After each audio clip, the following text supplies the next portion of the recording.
টেকনা উপজেলা থেকে যার নেতৃত্বে ধরে আমরা এখানে কক্সবাজার এসেছি আলহাজ মোহাম্মদ আবদুল্লাহ। আপনারা জানেন দীর্ঘ 16 বছর সারা বাংলাদেশে টেকনাফে মাফিয়াবাদীর সাথে আমরা যুদ্ধ করে আন্দোলন সংগ্রাম করে গেছি এবং যে মাফিয়াবাদী বলেছিল টেকনাফে যদি কেউ বিএনপি করে একটা বিএনপি যদি দলে দিতে হয় তার 5,000 টাকা দিবে বলছে, এ সময় আমরা আন্দোলন করে গেছি। কিন্তু আমাদের জেলা শ্রমিক দলের সভাপতি রফিক সাহেব আমাকে যে সময় 2021 সালে কমিটি দেয় তার সেদিন থেকে আমরা টেকনাফ পৌরসভাতে টেকনাফ উপজেলাতে আমাদের টেকনাফের মাফিয়াবাদী তিনি বলেছিল গণমাধ্যম কর্মীকে ওপেন টেকনাফে যদি কোনো বিএনপির কর্মী আন্দোলন সংগ্রাম করে তাদেরকে যদি ধরে দেওয়া হয় আমি 5,000 টাকা দিয়ে বকশিশ করবো, সেটা বলছে আপনারা জানেন। কিন্তু তখন আমরা আবদুল্লাহ ভাইয়ের নেতৃত্বে টেকনাফ পৌরসভাতে আন্দোলন সংগ্রাম করে গেছি। আমরা 8 মাস 3 দিন কারাভোগ করছি। আমি টেকনাফ উপজেলা শ্রমিক দলের সাধারণ সম্পাদক নির্বাচিত হওয়ার পর থেকে আমি হাঁটে হাঁটে পা করে টেকনাফ উপজেলা শ্রমিক দলের বিভিন্ন আনাচে কানাচে অঙ্গ সংগঠনের সাথে হাতে হাত মিলিয়ে কাজ করছি। আজকে আমরা টেকনাফ উপজেলা শ্রমিক দল কক্সবাজার জেলা শ্রমিক দলের নেতৃত্বে এসে 500-র অধিক লোক নিয়ে আমরা সামিলিত হয়েছি। আমার কথা হচ্ছে যে এমসি পাটোয়ারি গাজাকুর সে আমাদের উকিয়া টেকনাফের নয়, সারা বাংলাদেশের গর্ব, আমাদের কক্সবাজারের অহংকার, আমাদের সূর্য সন্তান আলহাজ মোহাম্মদ সালাউদ্দিন সাহেবকে কুটিকে করার কারণে তার দাঁতভাঙা জবাব দিতে আমরা প্রস্তুত।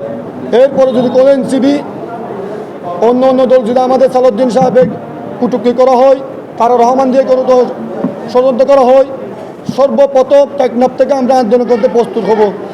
আজকে আমরা এখানে সমবেত হয়েছি টেকনাফের মজলুম নেতা, গরিব মেহনতি মানুষের ফরম বন্ধু, খেতে খাওয়া মানুষের বন্ধু, বিপদ দিনের বন্ধু জনাব আলহাজ মোহাম্মদ আবদুল্লাহ ভাইয়ের নেতৃত্বে এবং আমাদের উপজেলা শ্রমিক দলের সাধারণ সম্পাদক মুন্না ভাইয়ের নেতৃত্বে আমরা এখানে আজকে হাজার হাজার কর্মী নিয়ে এখানে আমরা সমবেত হয়েছি। আমি আল্লাহর কাছে শুকরিয়া আদায় করি, টেকনাফ উপজেলা শ্রমিক দলকে ধন্যবাদ জানাই। আজকে আমাদেরকে যারা এসে ধন্য করেছে তাদেরকে, এবং আজকে আমাদের বলার বিষয় হচ্ছে কিছুদিন আগে, দু একদিন আগে একটা এনসিবির নামদারি সে ডারবি নাসির হয়তো আমাদের মনে হচ্ছে বাংলাদেশের জনগণের উত্তাল ঢেউ দেখে আমার মনে হচ্ছে সে কারো কাছ থেকে বড় টাকার বিনিময়ে আমাদের সুনামধন্য বাংলাদেশের সুনামধন্য রাজনীতি গরু আমাদের কক্সবাজারের অহংকার জনাব সালাউদ্দিন আহমদকে নিয়ে কটূক্তি করার প্রতিবাদ করার জন্য আজকে আমরা কক্সবাজার জেলা অফিসে এবং শ্রমিক দলের বিক্ষোভ সমাবেশে সমবেত হয়েছি। আমরা 17 বছর স্বৈরাচার বিরোধী আন্দোলন করেছি। স্বৈরাচার বিরোধী আন্দোলন করে আমরা নতুন একটা বাংলাদেশ পেয়েছি।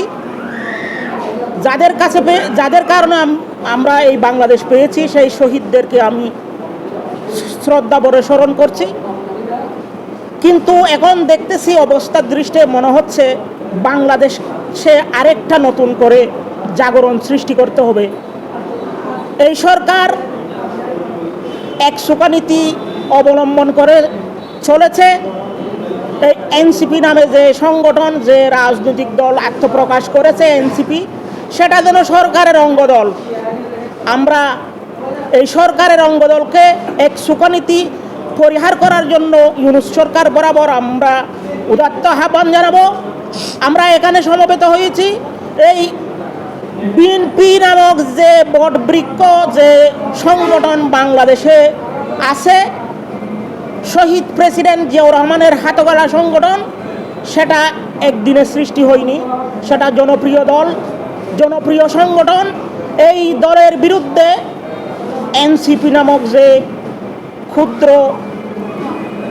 রাজনৈতিক দলের জন্ম হয়েছে, তারা যেভাবে প্রোপাগান্ডা ছড়াচ্ছে, যেভাবে তা আমাদের বিএনপির বিরুদ্ধে, বিএনপির সর্বোচ্চ নেতা আমাদের তারেক রহমানের বিরুদ্ধে যেভাবে লাগামহীনভাবে বক্তব্য দিয়ে চলেছে, কুরুচিপূর্ণ বক্তব্য দিচ্ছে।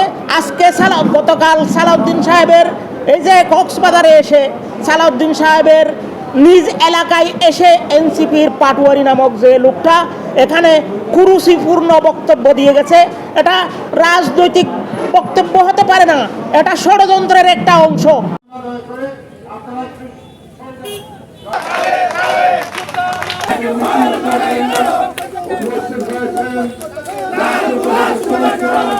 রাষ্ট্র